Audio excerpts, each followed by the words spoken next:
Design చేయడం జరిగింది. దీంట్లో 50 మంది ఈజీగా కూర్చోవచ్చు గ్రామ స్థాయిలో. సో దానికి మనకి 2 డోర్లు, 2 విండోలు, 2 వెంటిలేటర్లు, ఒక 6 ఫ్యాన్లు, ఒక 6 లైట్లు, చుట్టూ కూడా లైటింగ్, తర్వాత ముందు పార్కింగ్, స్టెప్స్ కోసం డిజైన్ చేయడం జరిగింది, డీటెయిల్గా డిస్కస్ చేసి. సో ఇదంతా 10 లక్షల రూపాయల్లోనే మనము వాళ్ళు ఎస్టిమేట్ ఇవ్వడం జరిగింది.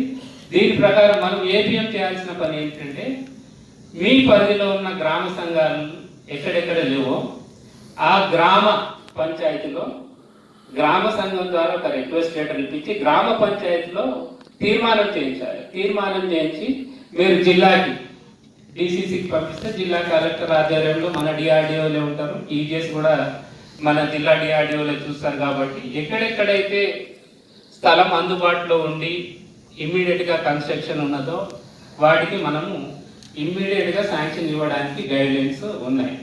సో మనకి ఈ మధ్య కాలంలో చూసుకుంటే నల్గొండ పీడీ గారు